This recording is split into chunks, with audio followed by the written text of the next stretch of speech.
जान बचाने वाली दवाओं समेत तकरीबन 131 दवाएं ऐसी हैं जिनकी शॉर्टेज है मार्केट में, जिसकी वजह से मरीजों को काफी ज्यादा दुश्वारी का सामना करना पड़ रहा है। जो यहाँ पर लोग आ रहे हैं, मैं इस वक्त जिना अस्पताल के बाहर ही मौजूद हूँ और यहाँ लाइन से काफी ज्यादा मेडिकल स्टोर्स हैं। काफी देर से मैं यहाँ पर खड़ा था, ये मुशाहिदा कर रहा था कि जो दवाएं डॉक्टर्स लिख कर दे रहे हैं, अक्सर दवाएं वो मेडिकल स्टोर्स पर दस्तयाब नहीं है। इसकी क्या वजह है? मेडिकल स्टोर्स के ऑनर से हम बात करने की कोशिश करते हैं, उनसे जानते हैं कि क्या वजह है कि दवाओं की शॉर्टेज है। सर बताइएगा किन किन दवाओं की शॉर्टेज है और उसकी वजह क्या है?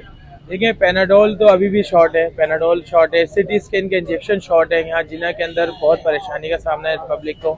जो 5000 का इंजेक्शन था वो यहाँ 10,000 का सेल हो रहा है, और जिसके पास है तो वो 10,000 का सेल कर रहा है। पहले तो है ही नहीं, क्योंकि गवर्नमेंट का काम है उनको फ्री में प्रोवाइड करना।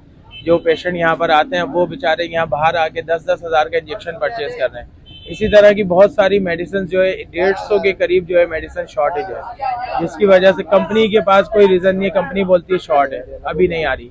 इम्पोर्ट का मसला है। जी, एलसी जो अभी इन्होंने ओपन भी करी है, पर प्राइस कंट्रोल नहीं हो रहा है। जो 10 रुपए की चीज थी वो 50 रुपए में सेल हो रही है। ठीक है जी, ये मसला काफी ज्यादा संगीन होता जा रहा है। खासतौर पर मरीजों को काफी ज्यादा दुश्वारी का सामना करना पड़ा है, क्योंकि डॉक्टर्स जो दवाएं लिखते हैं वो दवाएं जो हैं वो मेडिकल स्टोर्स पर अवेलेबल नहीं है, जिसकी वजह से मरीज जो है वो परेशानी का शिकार है।